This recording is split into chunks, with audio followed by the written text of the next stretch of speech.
Welcome to the Deep Dive, the place where we take stacks of sources and give you the distilled genius inside. Today, we are deep diving into the extensive, fascinating, and frequently frustrated career of a man who has become, well, arguably the defining intellectual voice of modern British comedy, the brilliant comedian, actor, and writer David Mitchell. It really is a career of fascinating duality, isn't it? Mitchell has somehow managed to maintain this career-defining creative partnership, the one that gave us one of the UK's most critically revered, but initially quite niche, sitcoms, Peep Show. Absolutely essential viewing. While also conquering the vast mainstream, he became the undisputed, ubiquitous master of the panel game. Yeah, you can't turn on Dave without seeing him usually. Exactly.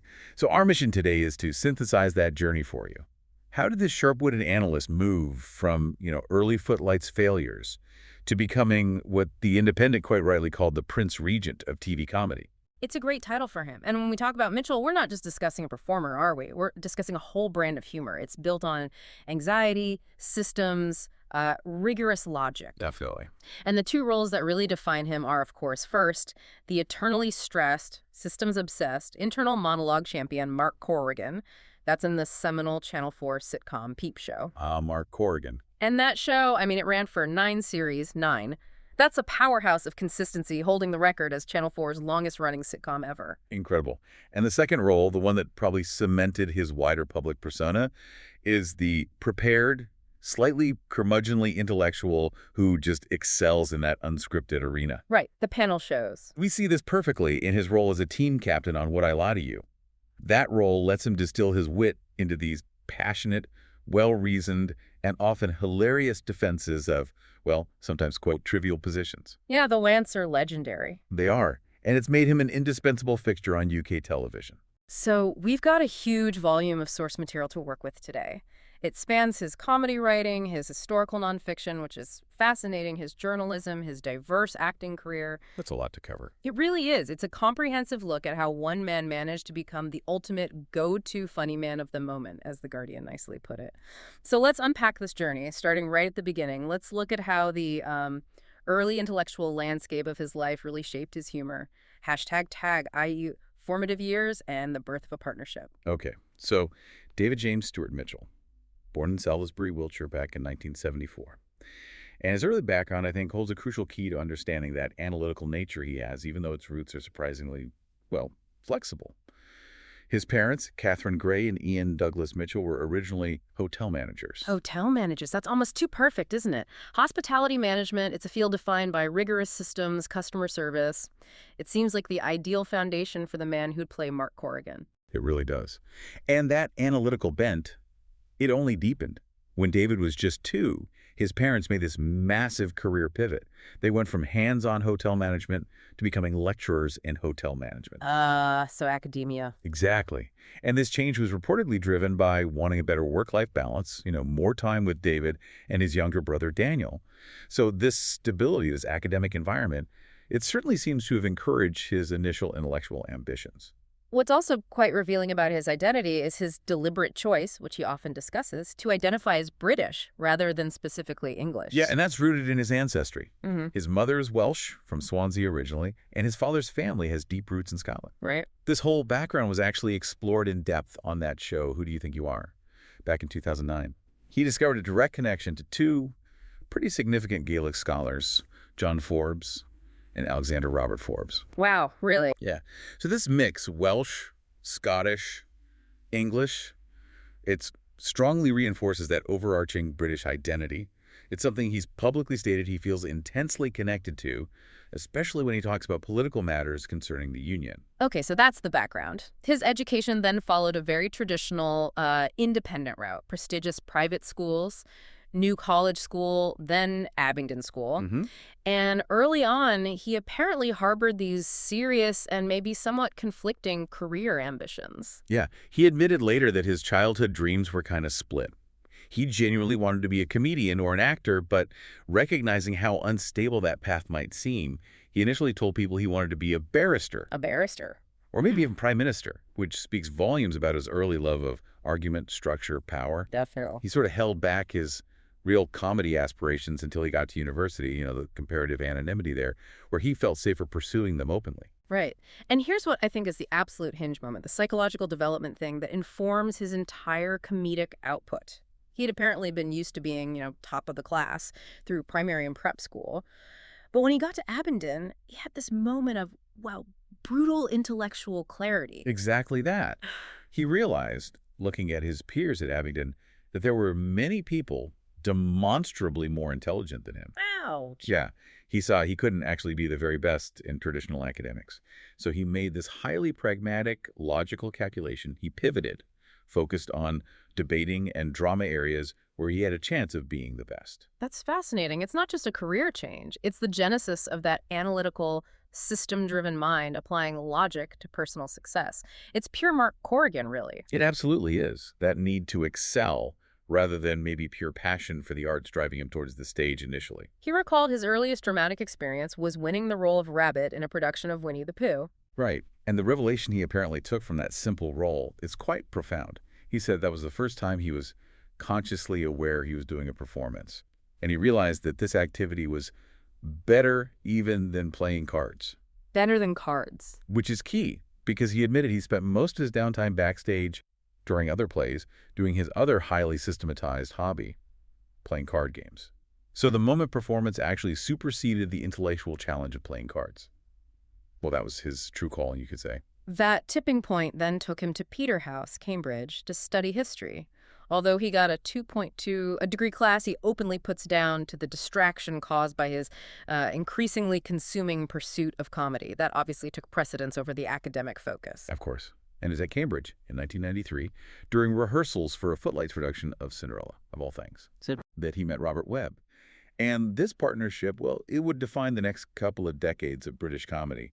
Mitchell was heavily involved in the Cambridge Footlights, the esteemed comedy group there. He eventually got the coveted position of president for the 1995-1996 academic year. And just for listeners who might not be steeped in UK comedy history, the Footlights is, it's effectively the primary talent pipeline for British satire and sketch comedy. Getting the presidency is a huge signal that you are a serious contender in the comedy world. Definitely a big deal. However, their initial foray into collaboration was, well, anything but successful. Their very first show together, January 1995, was titled Innocent Millions Dead or Dying. A wry look at the post-apocalyptic age. Sounds intense. Intense, and by all accounts, an unmitigated disaster. Oh, dear. Robert Webb's description of the show still stands as possibly the most brutally honest review ever published. He just called it Fing Terrible. Yeah, can't argue with that directness. That failure, this highly intellectual but clearly poorly executed piece of post-apocalyptic satire, it must have been a crucible for them, though, for developing their style. You'd think so. It shows that intellectual ambition alone isn't enough, right? You need stagecraft, pacing, actual comedic timing. But that shared experience, the shared flop, it cemented their bond. It allowed them to figure out what worked, even if that particular show really didn't. Okay, so despite bombing their first show, the intellectual and comedic synchronicity was obviously there. Mitchell characterized their enduring professional relationship by noting they have superficial differences and underlying similarities. Crucially, they agree completely on what's funny, and together they form a unit greater than the sum of our parts. And that synergy, that understanding, it sustained them through the lean years that followed. Before their big TV break, Mitchell endured that typical early career London grind. We see him ushering at the Lyric Hammersmith Theatre, and perhaps more memorably, working the cloakroom at that chaotic youth culture TV show, TFI Friday. Wow, TFI Friday. That must have been an experience. I can only imagine. These were those necessary, humbling professional steps, weren't they? Definitely. They started finding success, though, not by performing initially, but by writing for others, which is often a slightly more stable pathway in comedy. True. They secured gigs writing for established duos like Alexander Armstrong and Ben Miller. They also contributed to the second series of the cult sketch show Big Train. Oh, Big Train. Great show. Yeah. And they got minor acting work, too, on early shows like The Jack Dougherty Show and Comedy Nation. Small bits here and there. Their first proper television acting break, where they actually had significant creative input, was the BBC sketch show Bruiser in 2000. They primarily wrote it and starred in it. And critically, that show provided early screen time for some future heavy hitters. Martin Freeman was in it, and perhaps most importantly, Olivia Colman, who then became this integral, recurring collaborator in basically all their future projects. Such a brilliant connection they have. They then secure their own dedicated platform in 2001 for the Mitchell and Webb situation. It ran for 6 episodes on the now defunct digital channel Play UK. Play UK, yeah. Gone but not forgotten by some. And this show, despite having a tiny audience base, it rapidly achieved genuine cult success. The critical praise for Situation was pretty overwhelming at the time. A lot of critics argued it was far superior to the vastly overrated Little Britain, which was huge then. Some even called it the greatest forgotten sketch show of modern times. High praise indeed. And this is where we see Mitchell's philosophy about quality over reach really solidify. He openly stated he was more proud of the way it turned out than annoyed that it was only aired on a small channel. This early commitment to artistic integrity, even in relative obscurity, I think that's a crucial note in his character arc. Definitely. But the true foundation for their mainstream success, that was built on BBC Radio 4, wasn't it? With that Mitchell and Webb sound. Absolutely. The radio format was perfect for their detailed, dialogue-heavy humor. It ran for 5 series, won a Sony Silver Award. Impressive. And eventually provided the material backbone for the TV adaptation, Yeah. Mitchell and Webb look, which itself went on to win a BAFTA. So all of this creative momentum, it culminates in 2003 with their absolute masterpiece, Peep Show, Mitchell playing Mark Corrigan opposite Webb's Jeremy Osborne. Jizz, yeah. And the show was instantly defined by its technical genius. That signature point-of-view camera work, the POV shots, which place the viewer literally inside the heads of the characters, hearing their thoughts. Yeah, the internal monologues. And this is where we really need to dive into Mitchell's performance specifically. That POV setup, it was more than just a gimmick, wasn't it? It gave this unparalleled comedic access to the anxiety, the internal judgment, the sheer markedness that defines Mitchell's persona. Totally. The genius of Peep Show is that juxtaposition between the character's internal thoughts, which are often deeply flawed, misanthropic, Hilariously petty. Exactly, and their external, usually socially awkward attempts to navigate everyday life. Mitchell, as Mark Corrigan, used that internal monologue brilliantly to convey layers of anxiety, self-loathing, and this incredibly sophisticated analysis of really trivial situations. Like the right way to eat toast. Precisely. The audience hears Mark's highly rational critique of others, his plans, his systems, only to watch him execute some deeply irrational or cowardly action just moments later. It allowed Mitchell to perform the exact sort of hyper-analytical thinking he'd cultivated since Abingdon, turning that internal struggle into pure comic gold. But the story of Peep Show's success is a classic one, isn't it? Critical darling versus commercial reality. Despite the show's immense quality, viewing figures were consistently low. Apparently, it was almost canceled after Series 3. It's crazy to think about now. But yeah, its critical acclaim essentially kept it alive. The industry recognized its genius. Ricky Gervais famously called it the best sitcom since Father Ted. High praise. Very high. And Mitchell's performance drew immense praise, too. The BBC noted that Mark Corrigan resonated with all those middle-aged men in a 20-something's body who believe drugs are boring and systems are necessary if society is to function at all. Aha, perfect description. And Mitchell admitted he sympathized with Mark, saying he agrees with many of Mark's opinions. It suggests the character was a real extension of his own intellectual worldview, perhaps dialed up. And that dedication paid off. He won the BAFTA for Best Comedy Performance in 2009 for the role. That was after the show itself won the BAFTA for Best Situation Comedy in 2008. Deservedly so. Post-Peep Show, the duo kept collaborating, though maybe with more varied results. There was the film Magicians in 2007. Mixed reviews on that one. Yeah. The short-lived diplomatic satire Ambassadors in 2013. And then the critical success of the comedy drama Back, which ran from 2017 to 2021. That was really good. Back was excellent, yes. They even voiced a robotic duo in a Doctor Who episode, Dinosaurs on a Spaceship, in 2012. Shows their synergy works even in, sci-fi settings. Yeah. And looking forward, we're anticipating their return to sketch comedy with Mitchell and Webb Are Not Helping, scheduled for 2025. Looking forward to that. But we absolutely cannot transition out of the duo's career without addressing the major controversy, the ethical, artistic storm that erupted in 2007. Their decision to star in the Apple Get a Mac advertisements, Mitchell playing the hapless, sort of besieged PC character in the UK version of that campaign. Yes, the Mac versus PC ads. That was a moment. This was when their core audience, often quite countercultural, really turned on them. They were instantly accused of selling their souls, committing an act of grave betrayal. The criticism, particularly from commentators like Charlie Brooker, was absolutely ferocious. Brooker's critique was fascinating, wasn't it? Because it hinged entirely on their pre-established comic personas. He argued the ads failed because, in a Mitchell and Webb context, the Mac character, played by Webb, inevitably came across as a smug, preening tosser. Which, let's be honest, Webb plays very well. He does. But that, in turn, made Mitchell's character PC look ultimately lovable and relatable. The audience was meant to laugh with the Mac and at the PC, but their specific dynamic kind of reversed it. It created this dissonance and fed the idea that they'd compromised their artistic credibility for corporate money. It was that classic conflict, commercial pragmatism versus artistic purity. And their defense, which was trademark Mitchell and Webb, was ruthlessly logical and disarmingly pragmatic. It was almost a perfect Mark Corrigan justification, wasn't it? Robert Webb basically stated that when presented with the choice, do you want to do some funny ads for not many days in the year and be paid more than you would be for an entire series of Peep Show? Well, the answer was obviously yes. Can't really argue with the maths. The financial disparity was just enormous. It made the decision purely one of economic survival, or at least significant financial gain, in a challenging creative industry. Mitchell elaborated on the ethical side, too, kind of minimizing the emotional critique entirely. He argued he didn't see what was morally inconsistent with a comedian doing an advert. He said, it's all right to sell computers, isn't it? Unless you think that capitalism is evil, which I don't. It's not like we're helping to flog a baby-killing machine. That is the ultimate cold, logical defense of their position, isn't it?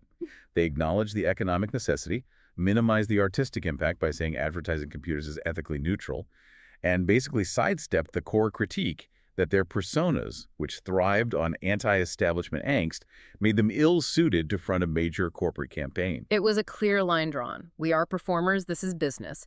And you could argue that controversial decision actually funded a lot of the diverse work that followed for both of them. Quite possibly. And while the partnership continued, that financial injection certainly allowed Mitchell's solo career to truly flourish, particularly in that unforgiving, unscripted world of television panel shows. Right. This is the phase where Mitchell really cements his status in the public consciousness, earning him that nickname we mentioned.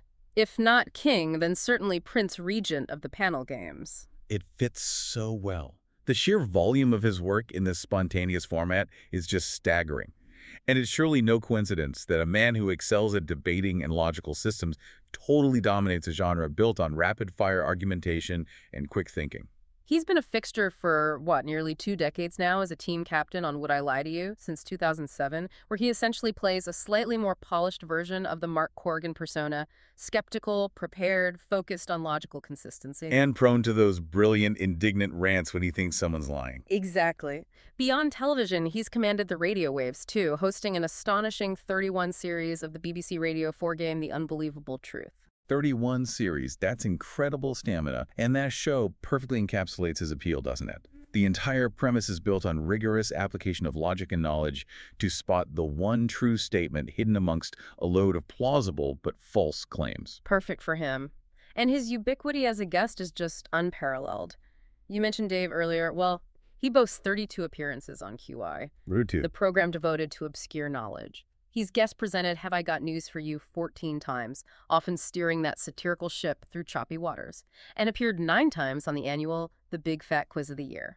If you watch British comedy panel shows, you simply cannot avoid David Mitchell. He is the panel show in many ways, and his dominance in this format is so comprehensive that he actually felt compelled to defend the genre itself against its critics, specifically addressing comments from Fast Show co-creator Charlie Higson, who'd suggested panel shows were kind of crowding out scripted comedy. Oh, that's interesting. And this defense is crucial because it uses his signature analytical style to justify his own career path, essentially. He argues that panel shows generate these unique, unscripted moments of comedy that you could never possibly craft or write into a sitcom or a sketch show. Right. And he used a perfect specific anecdote to prove his point. It involved Catherine Zeta-Jones, bizarrely enough. Catherine Zeta-Jones, how did she come into it? Well, he recounted a situation on a show where someone quoted Catherine Zeta-Jones talking about playing golf with her husband, Michael Douglas. Mitchell explained that the spontaneous reaction of the panelists to that image was the true magic.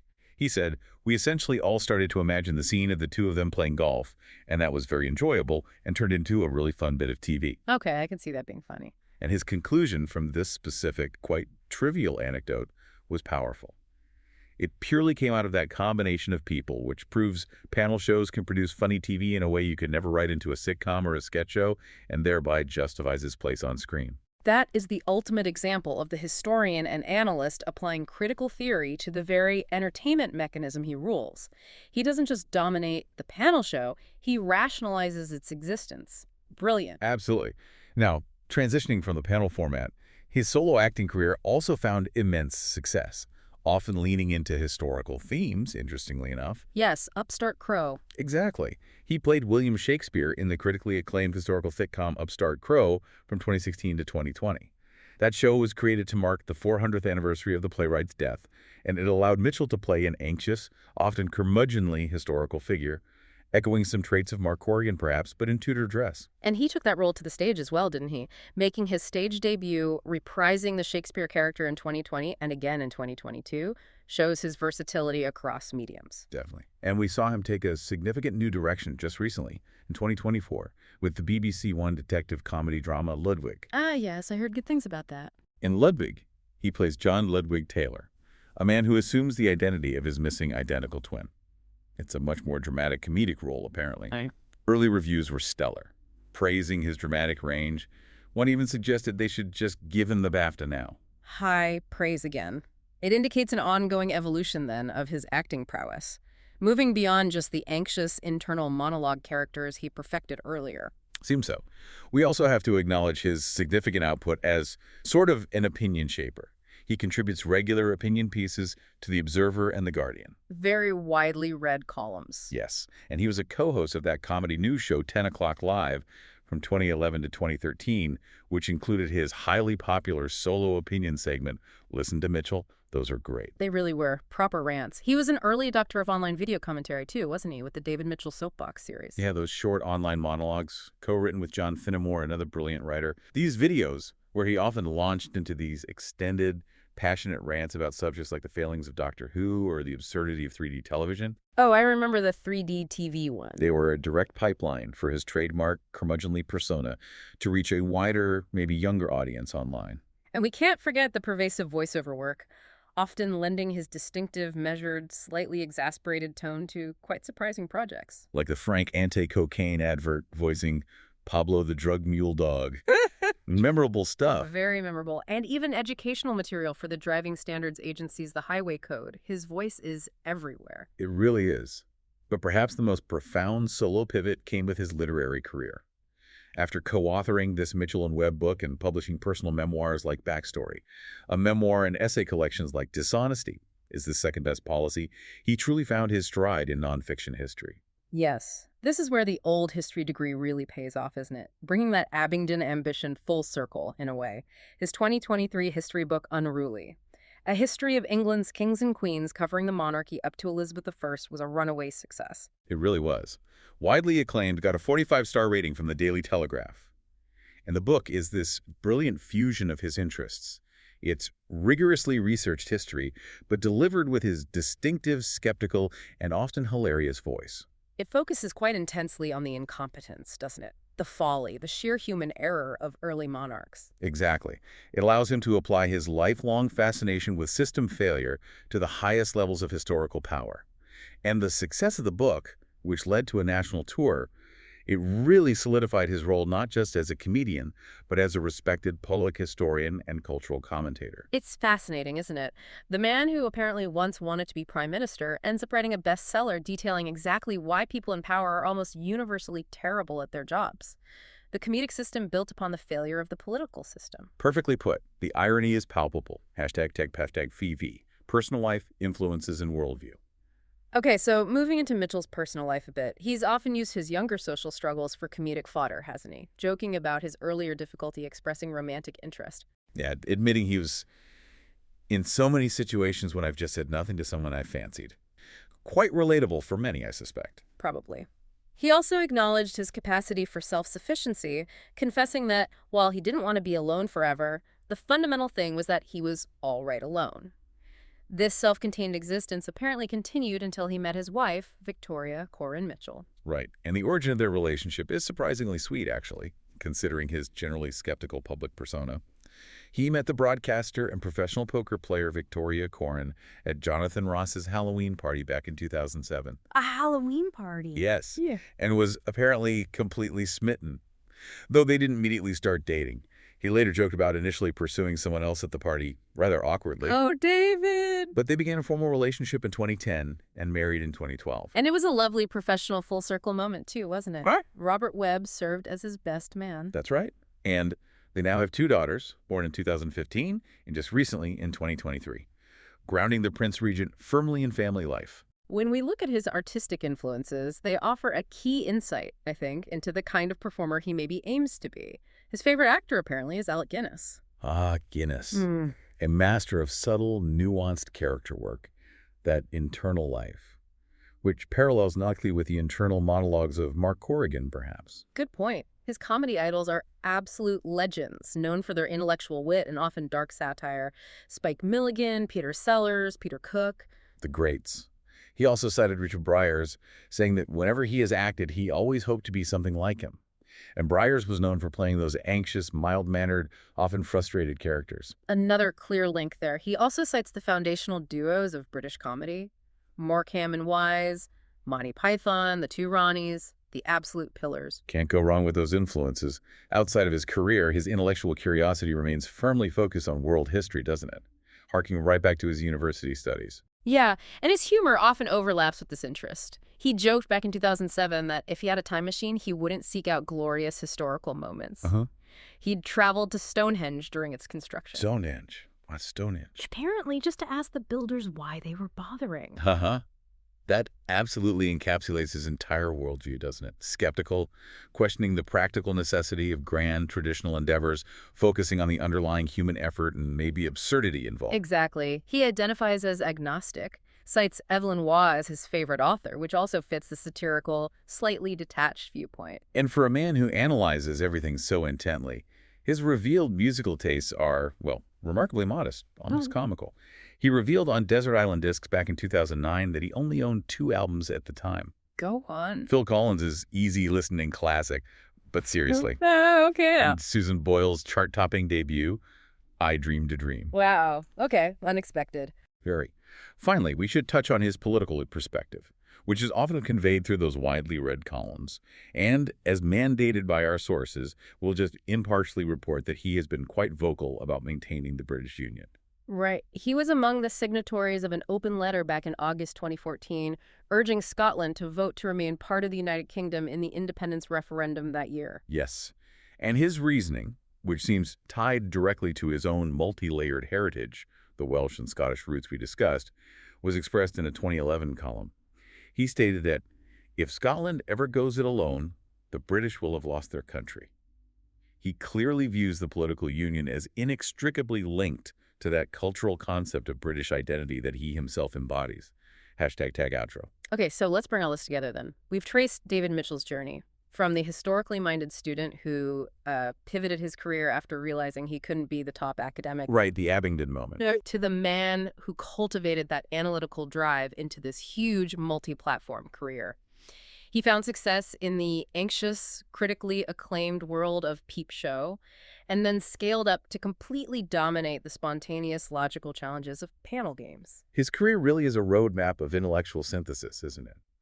He successfully merged the rigorous, analytical side of the history student with the comedic persona of the anxious yet supremely articulate curmudgeon. And he managed to sustain the critically acclaimed Peep Show for over a decade while simultaneously becoming the improvisational intellectual anchor on, well, dozens of mainstream panel shows. It's quite the balancing act. It really is. And his relevance is far from fading.